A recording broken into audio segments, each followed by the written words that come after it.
Okay, everyone. So as well as my office hours, which are always before our class, I'm going to have also office hours from 10:30 a.m. because my other class, they have their exam at 9:30, so I don't think they show up to office hours, to their office hours. So I'll be available to answer your questions, and also today and tomorrow from 4 to 5:30, I'll be at my office to tutor you or like answer your questions. So feel free to stop by and ask me questions. Okay, any questions about this? Okay. So as I mentioned briefly, I have everything that you handed me, makeup exam 2 or extra credits that you gave me or Scantron in the class, everything I have here, so you can pick up and study them for your exam and also final exams. So, and then when you're picking them up, make sure to just pick up your own exam so your friends have their exam as well to study. And if you accidentally took one exam of your friend, just let me know so I can have that available to them later. Okay? So it's not feasible for me to just give 120 students one by one. So this is like the most efficient way that I can do that. And any question about exam? So on Friday you have your exam. Make sure to show up to the class. And if you have an excuse reason, as I always said, just make sure to provide me with a letter from your academic advisor indicating that why you cannot, attend that class, and then I'll write a make-up for you happily. Okay? And if you, yes, question? Okay, and you also are welcome to take the exam earlier if you cannot make it on Friday. If you take it earlier, you don't even have to contact your advisor. Okay? You can just take it earlier. Any question about that? Are we good? Okay. And I'm going to post your next quiz, quiz 5. I didn't forget about it. But as you saw, I was updating your grades on Canvas. I was grading till 2 a.m. last night. There are lots of you, and I hope you realize that all of these things are like extra credit opportunities, extra things that I generated for myself. That's why I'm kind of behind other things that I wanted to do. But you have all your study guides posted, all the previous exams from last semester, they are all posted, so you have materials to study. But I wanted you to see improvement in your grades to feel better, and kind of like I wanted to hand you back your exams and extra credits. That's why I wanted to have them done last night, so I have them in the class.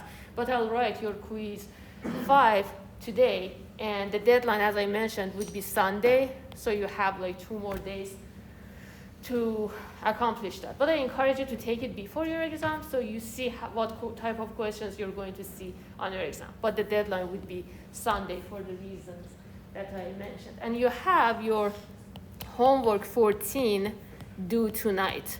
Make sure to do it in advance. I have students at 11 p.m. They reach out to me that they have technical difficulties, okay? So don't let that happen. Just take it now after the class, okay? Or anytime before, 1 minute after one, so 1 hour before the deadline. Because I want to be fair towards all the students. That's why if I make an exception for one student, I should make an exception for all of you. So just take care of your homework too. This is the last homework, so just do it. Any questions about any of this? Yes? What chapters does the exam 3 cover again? So exam 3 would be anything after exam 2. So that would be chapters 7, 8, 9, and however much of chapter 10 that we covered. And also, I didn't go through all of the materials from each chapter, so anything that I talked in the class, and I'm going to write that here, exam 3 would be chapters 7, 8, 9, 10. But whatever I covered in the class. If you go through last semester's exam, they have a question that, is this salt soluble in water? And then you're like, we never talked about solubility, that which ionic compounds are soluble in water, which ones are not. So if you see something that we didn't talk about, you don't have to worry about it. And as I mentioned several times, as long as you do something else during the class time and not distracting others, I don't mind.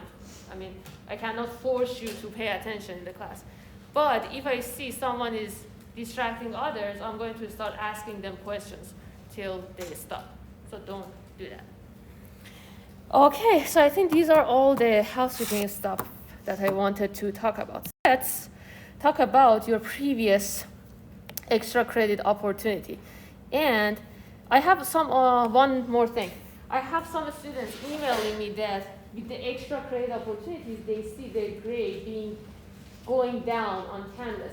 So as I said, I wanted to just give you the physical copies, the ones that are online. What I'm going to do, I download all the grades on Canvas, and after I have the grades, I add them to your exam or quiz, whatever your missing points, and I delete the extra credits. So don't worry, if you got like 6 out of 20, your grade overall will increase, okay? It won't decrease.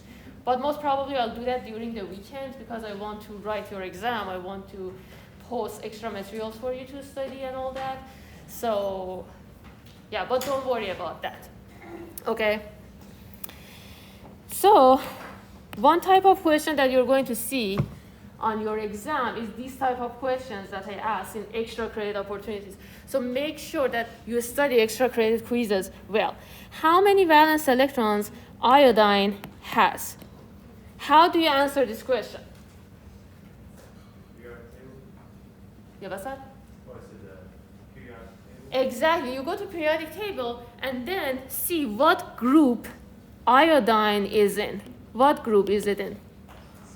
7A. Exactly. Remember that, write A. When you write one number, one letter, 7A, whatever the group number is, that would be number of your valence electrons. So the valence electrons, the number of valence electrons for iodine would be 7. So if you know that, if I ask you carbon, that would be 4. If I ask you nitrogen, it would be 5. If I ask you krypton, it would be 8. Does that make sense?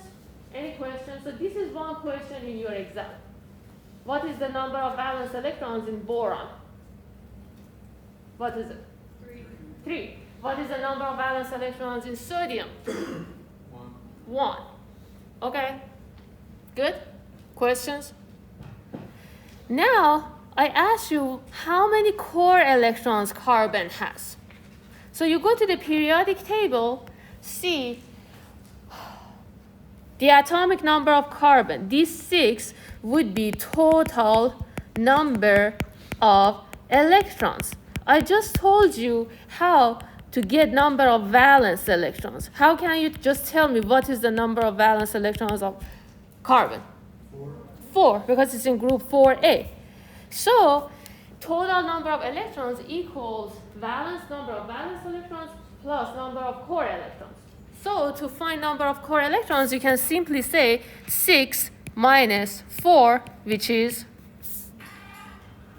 2, right? Does that make sense? And then for your homework, I asked you for bromine. So you go to the periodic table, atomic number of bromine is 35. It's in group 7A, so it has 7 valence electrons. So number of core electrons would be 35 minus 7, which is 28. Does that make sense? Questions? Good? And 2 of you, when I was adding all the extra credits, your grade exceeded from 100, so now you're 100%, 2 of you.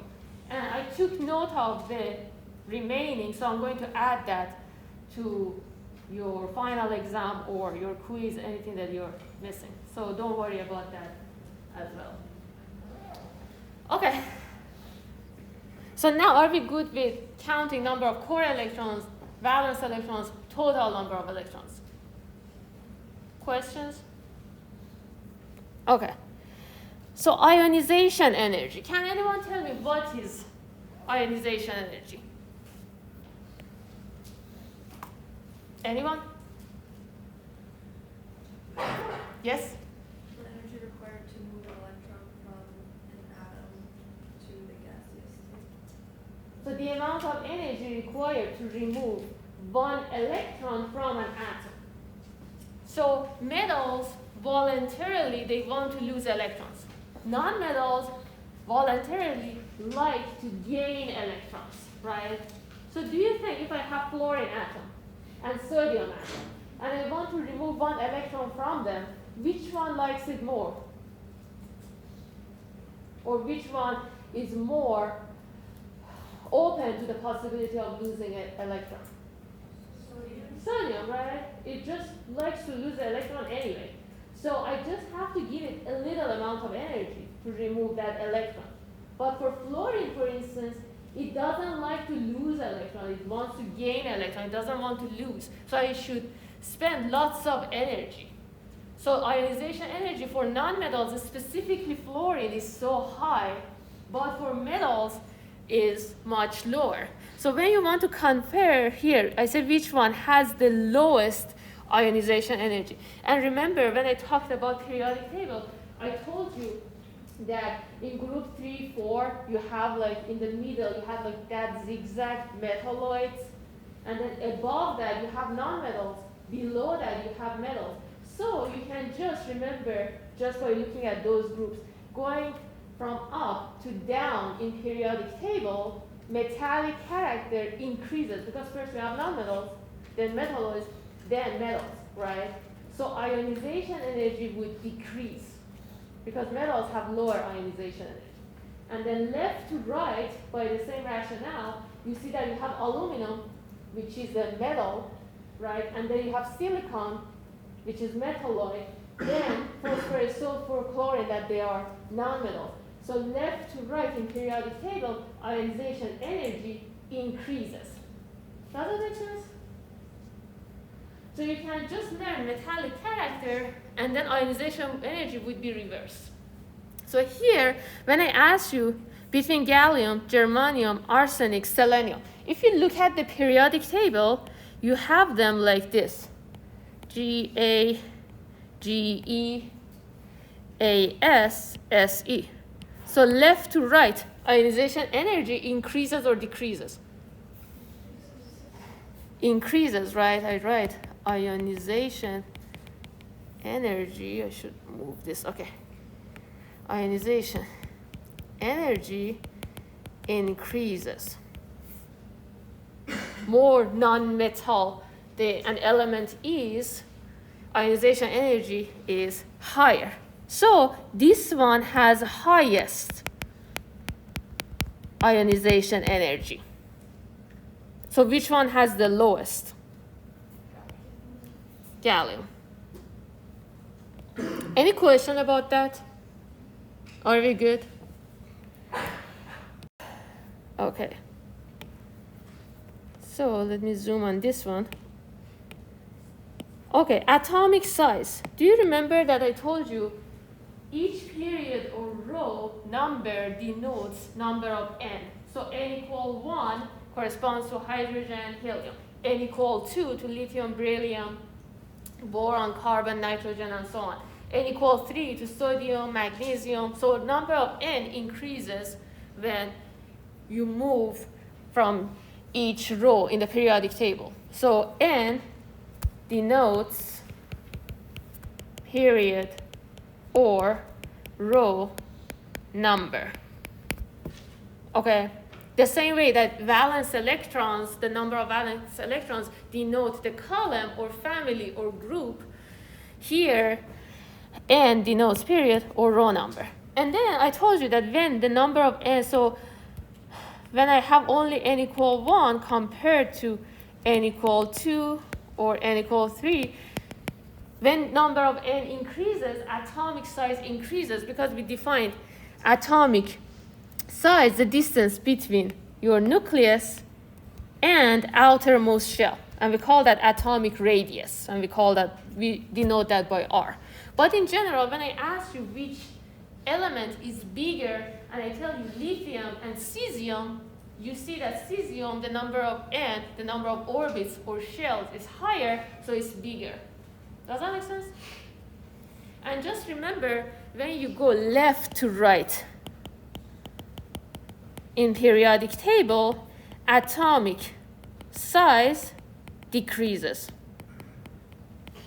And the reason is that, as I told you, if the number of N is the same, you're in N equal 2, for instance. When you have only one electron, that electron likes to move around, okay? But when you have like 2 electrons or like 8 electrons, the nucleus has more control over the electrons, so atom shrinks a little, so it becomes a smaller. But the difference is not as pronounced as when moving up to down in a column, okay? So if you know that rule, you can answer the question that I asked here. Which atom is the largest? Argon, neon, xenon, helium. Which one? Xenon, right? Because in the periodic table, xenon is below the others, right? Helium, neon, argon, krypton is above it. So the number of N for xenon is more than the others.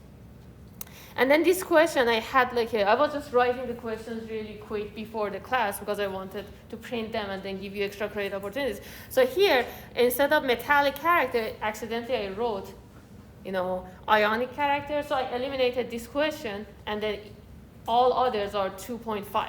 So you don't have to worry about missing points. But if I ask metallic character, and I ask you which one of these guys have higher metallic character, which one is this? Francium.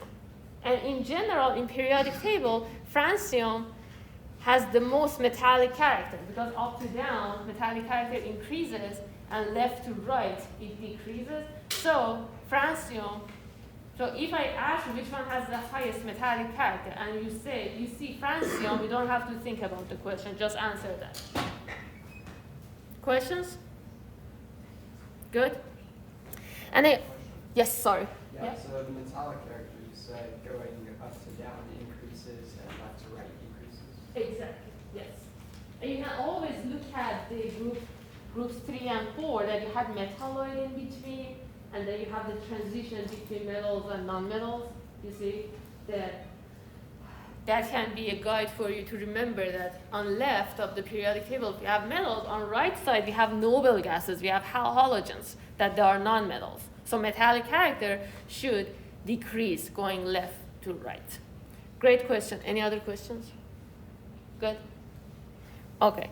I also included the solutions for your other version of the quiz, but if you learn these ones, that would be fairly straightforward. So I passed that so I can go to the more numerical questions that I know lots of you struggle with.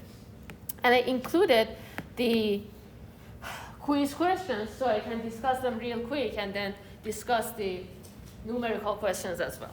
So consider the following reaction. What is the coefficient of oxygen molecule after balancing this equation? So when you want to balance chemical equations, remember, you don't change the subscript. So if you have H2O, you cannot change it to H2O2 because this won't be water anymore. We change coefficients. And coefficients are the numbers that you write here, okay? So now, if I write my equation again here,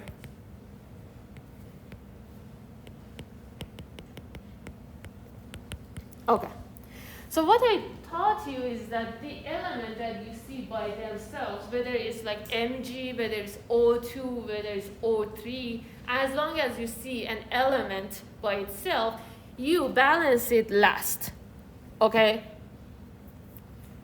Balance this at the end.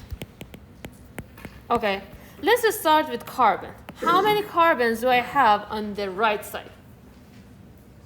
6, right? You multiply the coefficient by subscript. So it would be 1 multiplied by 6 equals 6 carbon. So I put a 6 here so that 6 multiplied by 1 would be 6. And now carbon is balanced. Question? Good? I told you, look at hydrogen the last. So now I have how many hydrogens on the right side? 12, right? 1 multiplied by 12 equals 12 hydrogen. How can I make these two 12? Exactly. 12 divided by 2 equals 6 hydrogen. So, or like rather 6.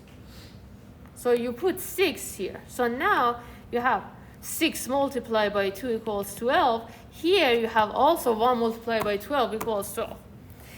Now, how many oxygens do I have on the left side? 18. So you have 6 multiplied by 2, right? Plus 6 multiplied by 1 equals 18, as your friend said. How can I make this one? Or like rather here, how many, as of right now, as I told you, you change the coefficient of this one at the end, okay? And here, how many oxygens do you have here? 1 multiplied by 6 equals 6, right? And how many do you want to have overall? 18. How can I, what coefficient can I put here so I get 18 here? 6. Can you see that? Because here I want to have 18 minus 6 equal 12. I want to have 12 oxygens. I already have 2. So 12 divided by 2 would be 6. And I asked you, what is the coefficient of oxygen molecule? What is the coefficient of oxygen molecule? 6. Can everyone see that? Questions? Are we good? Okay. So this is one type of question you're going to see on your exam. I give you an equation and I say, what is the coefficient of water? What is the coefficient of carbon dioxide? And sometimes I ask, what is the sum of all the coefficients? Okay, so if I ask you, what is the sum of all the coefficients? You say 6 plus 1 plus 6, and you should consider 1 too. Some students think it's 0. If it was 0, it means that you don't have any glucose, or C6H12 or 6. So when you don't write the coefficient, it means it's 1. So 6 plus 6 plus 1 plus 6 would be sum of all the coefficients. Okay, and make sure to add them correctly. You know, sometimes you know the answer, you know, sometimes it happens to me too. I'm writing the questions real quick. You see that, you know, accidentally I write 18. So just make sure to add things correctly. Okay. Next question. Sulfuric acid, I'm going to change this here a little. Okay. Reacts with calcium hydroxide to produce some products. Write the chemical equation that represents this reaction. What type of reaction that would be? So let me first write the equation. So I told you H2SO4, and I didn't have time to talk about naming acids in your class. I did last semester, and students were struggling naming acids. So I decided to just go through less materials, but make sure you learn better. So I'm going to give you the name of the acid and then the chemical formula. So sulfuric acid reacts with calcium hydroxide. I give you the table of polyatomic ions and periodic table, so you should be able to write this. So what is calcium? Calcium ion is Ca2+, right? What is hydroxide? OH minus, right? And then when you want to write ionic compound form between the two, you put these two here, this one here. So it would be CaOH2. Okay?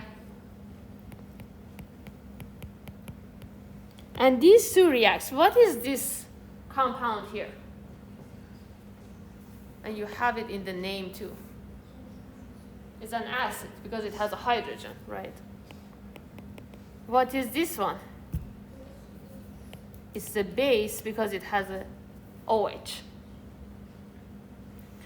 So when you have hydrogen here and OH here, right? What would be the product? H2O, right? Water. Can everyone see that? You have one H here, one H here, so it's 2H and oxygen, 1. So H2O. Plus, a salt, right? And the salt would be, you have Ca 2 plus and SO4 2 minus. So it would be C. Again, you switch these two, and then it would be Ca SO4 because these two cancel out. So even in this question, I asked you to write the equation so you'll be familiar with it in case you see that in the exam. But even not knowing how to write the equation, you see an acid and a base. So what type of reaction it is? Acid-base reaction. Are we good with this question? Any questions? Question? Okay. Okay, apparently included this twice. Oh no, it's a different question. So now, here, that's why I asked you to write the equation, because here we're going to use that. For the previous one, you didn't have to necessarily, but here, now that I wrote that, H2O plus CaSO4. Sulfuric acid reacts with calcium hydroxide to produce some products. Write the chemical equation that represents this reaction. What would be the coefficient of calcium hydroxide after balancing this chemical equation? So, so in this case, whichever of these you start balancing, that wouldn't matter. You can get the answer. Okay, so how many calcium do I have here? How many do I have here? So that is taken care of, right? What about SO4? And I told you when you have polyatomic ions and they're united, you just can think of it as one unit. So how many SO4 do you have here on the right? How many do you have here? 1. So that is taken care of as well. So how many oxygens do you have here?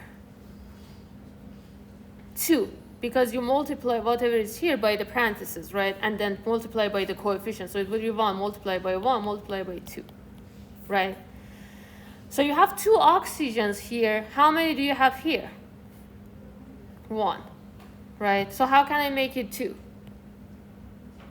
If I put 2 here, it would be 2 multiplied by 1 would be 2. So now oxygen is taken care of. So how many hydrogens do you have here? 4, right? 2 multiplied by 2 equals 4 hydrogens. How many hydrogens do you have here on the left side? 4, right? You have 2 plus 2 equals 4 hydrogens. So that is also balanced. And always after you balance the equation, just look at it to make sure you did everything right. You have 1 calcium on the left, 1 calcium on the right. You have SO4, SO4 is 1, that's good. 2 hydrogens and 4 hydrogens overall on the left and right, and 2 oxygen on the left and the right. So that is good, right? So now I ask you, what would be the coefficient of calcium hydroxide? So this is calcium hydroxide. What is its coefficient? 1. Can everyone see that? Any questions? Yes. How do you know what products are created without being given them? Like, how did you know it? Because I asked you to remember that when you have an acid plus base, you'll get water plus salt, right? So this is how you know that here you have like the OH with this H reacts, right? So what is remaining is your, SO4 2 minus and Ca2 plus. So the salt would create from the other ones. Great question. Any other questions? Good? Okay.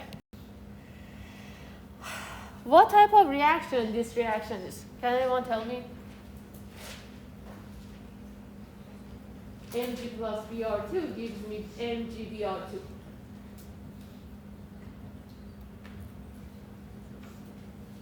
Anyone? Oxidation reaction. Exactly. Why? Because you have the same elements on one side, which gives you a product of magnesium.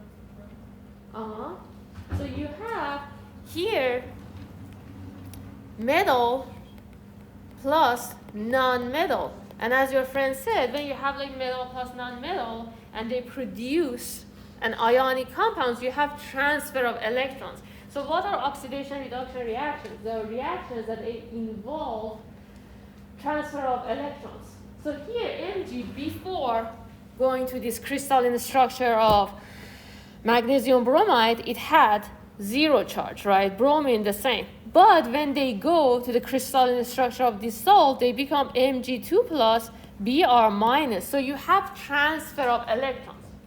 And you can also remember that when you have metal plus non-metal, you'll be having oxidation reduction reactions.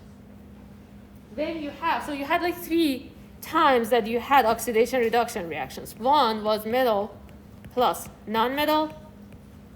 The other one was when you had a substance plus elemental oxygen. The other one was when you had transfer of electrons. So you could see Mg2 plus Zn, for instance, gives Zn2 plus Mg. So you're seeing the transfer of electrons. Here Mg has, 2 positive charge, meaning that it has lost 2 electrons. Now it gains those electrons, so now it doesn't have any charge. So you see vividly transfer of electrons. So these 3 categories are oxidation reduction reactions.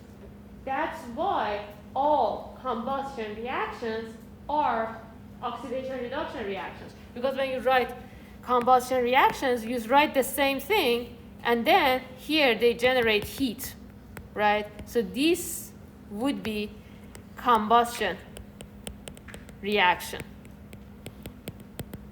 All combustion reactions are oxidation reduction reactions, but not all redox reactions are combustion reactions, because here you have metal plus non-metal. This is oxidation reduction reaction. This is a redox reaction, but it's not combustion. Does that make sense? Combustion reactions are burning, right? You want to something reacts with elemental oxygen, burns and generates heat. But for instance, when you have like metal that oxidizes and then you see the rust, that is not combustion, it's just oxidation. Questions? Yes. So you mentioned one of the ways is a substance plus elemental oxygen. So what do you mean by elemental oxygen? Is that just one single oxygen? Exactly. Yes, great question. So when we say elemental oxygen, we mean that we have just oxygen by itself. So sometimes you may see that, something plus MgO, or you see like ClO2. So sometimes you see oxygen here, but these, the oxygen should be by itself, right? So it would be elemental oxygen. And as you remember, oxygen naturally occurs as diatomic molecule. You have O2. And you have, partial combustion too, that sometimes instead of having carbon dioxide, you have carbon monoxide. So you have something, some substance that, or for instance methane, that it reacts with just O, and then you have partial combustion that you have CO instead of CO2. But you don't have to worry about those. For your class, you always see O2 when we're talking about combustion. Great question. Any other questions? Good. So if you're good with all of these things, you're going to do well on your exam, because I just, ask similar questions. Which of the following is a combustion reaction? Which of the following is not an oxidation reduction reaction? So make sure to ask me questions if you have. Okay, so this is like, I think, the type of question that gives most of you a hard time. And I tried my best to explain this really well so you understand. So now I try my best again to make sure that you get this. And you can answer the question well on the exam. So let me go back, before worrying about this question, to the pancake example, okay? I tell you 1 cup of flour plus 2 eggs gives me 5 pancakes, and I may give you the pancake example in the exam. So listen good. And I tell you at my house I have 5 cups of flour, okay, and I have 7 eggs, Or let me say 8, so it would be easier for us to calculate. And I asked you, how many pancakes can I make? What would you tell me?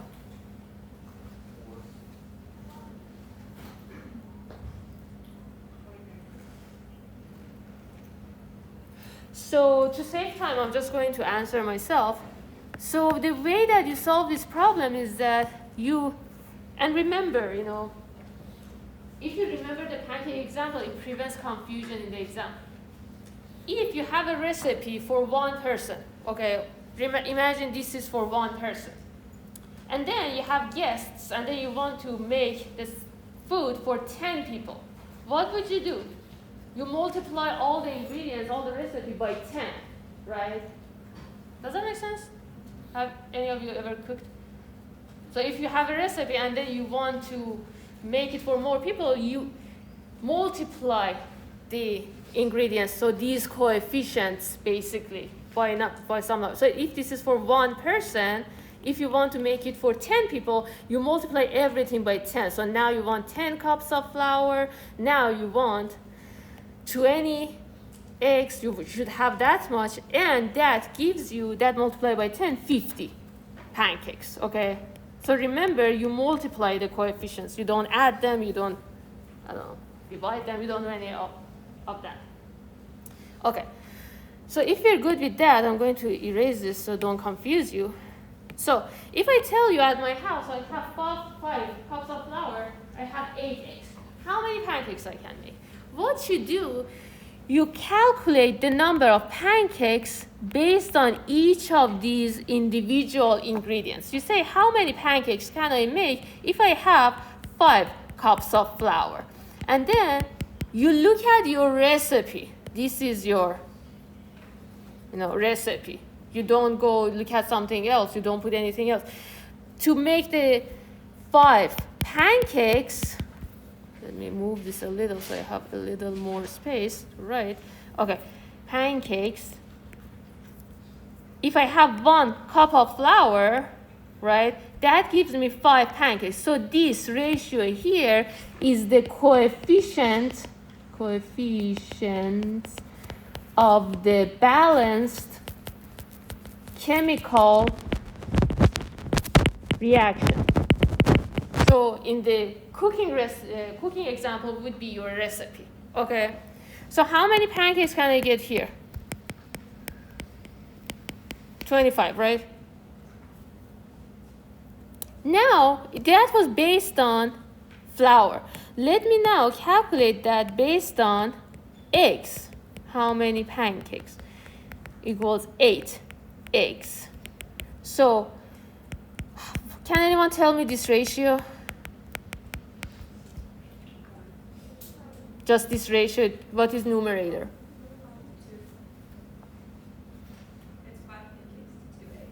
Exactly. So make sure that you don't mess up the ratio, right? If you write the units, you know that here you should write eggs. So this is 2, this is 5, okay?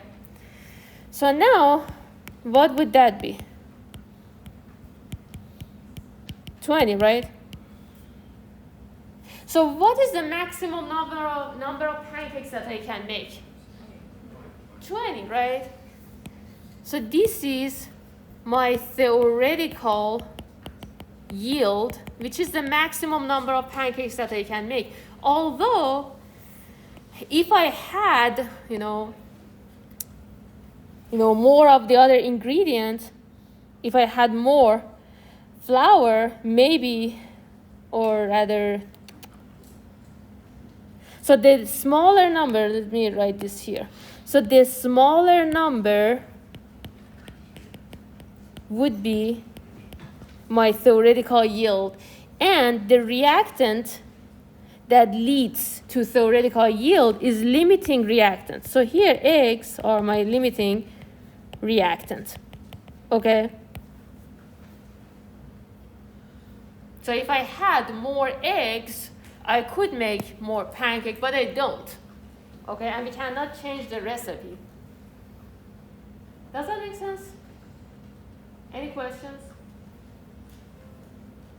Okay, so now I give you a question and I tell you, I give you the same thing. This is my cooking recipe. I say I have 5 cups of flour, I have 8 eggs, and I ended up making 10 pancakes. What is my actual yield?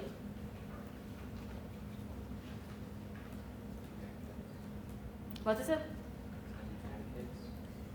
Exactly, 10 pancakes, yes. So 10 pancakes is my actual yield. So actual yield I should give you. If I don't give you, you don't know that, right? Because imagine I had like these ingredients. Theoretically, I could make 20, but I burned half of them. You know, I was like watching Netflix or whatever. I forgot about pancakes and then I burned half of them. So actual yield I should give you. And I asked you that in one version of your exam. I give you this, or like the above question, and I say 20 grams of methane, CH4, reacts with 20 grams of oxygen. What is the actual yield? What is it?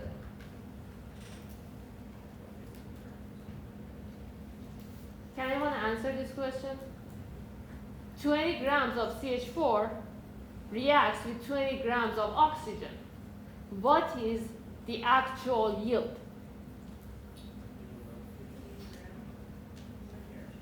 We don't know. Actual yield I should give you just by ingredients, just by reactants, you cannot tell. You can calculate theoretical yield, but the actual yield you don't know, because that depends on the experimental conditions, you know, who handles the chemicals. So actual yield is kind of like the pancake example. I should give you the actual yield, but theoretical yield you can calculate. Any question about the pancake example? Are we good? So if we're good with this, I'm going to erase these guys so I have a space to write the.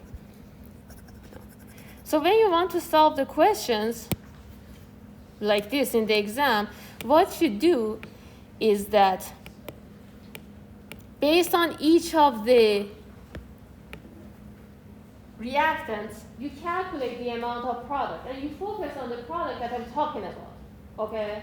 You have most of the time 2 or more products. The one that you have or given actual yield or information about, we worry about that. You calculate the amount of product based on each of the reactants. Remember the pancake example. First, you calculate based on flour, then you calculate based on eggs.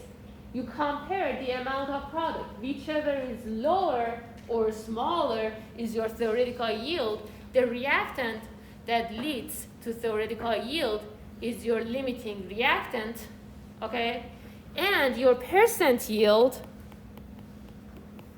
would be the smaller number, which is always actual yield, divided by theoretical yield multiplied by 100%. Okay? So here you have 20 grams of this one reacts with 20 grams of oxygen, generates 20 grams of this one. And as I said, now I gave you information about CH3CHO, so you know that you calculate theoretical yield for that one, okay? So what you do, you say how many grams of CH3CHO equals 20 grams of C2H5O. And you convert grams of C2H5O to moles of C2H5O, right? And you convert moles of C2H5O to moles of CH3CHO. You do this by the balanced chemical equation, okay? Like your recipe, that 2 eggs gives you 5 pancakes, right? Like your ingredients here is balanced chemical equation.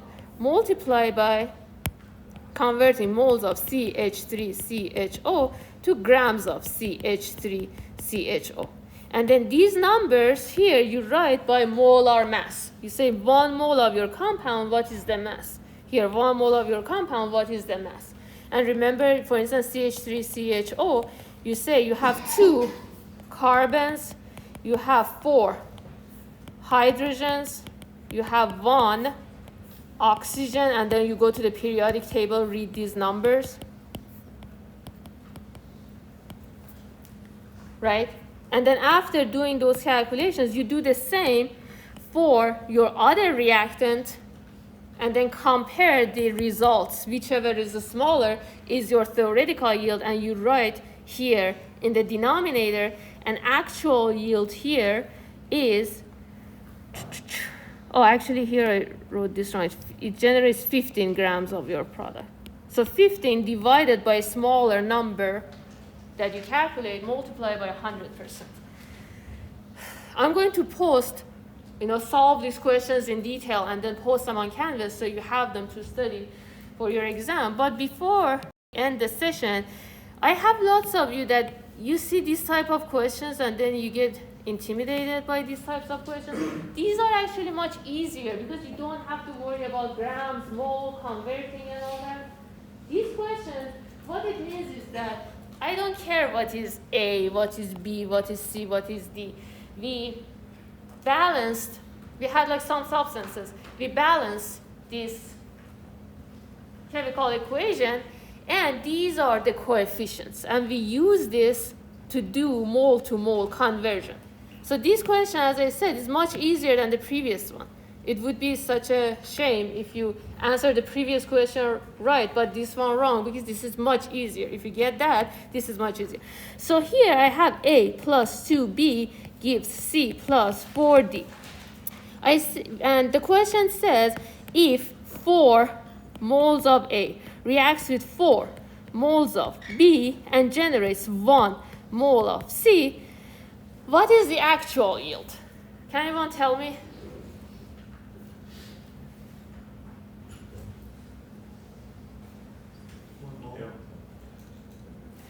What's that? 1 mole. 1 mole, right?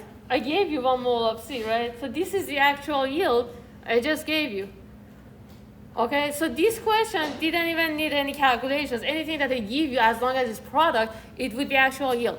But I will ask from some of you or all of you to calculate the theoretical yield. So if you want to calculate theoretical yield, you say how many moles of C equals 4 moles of A, right?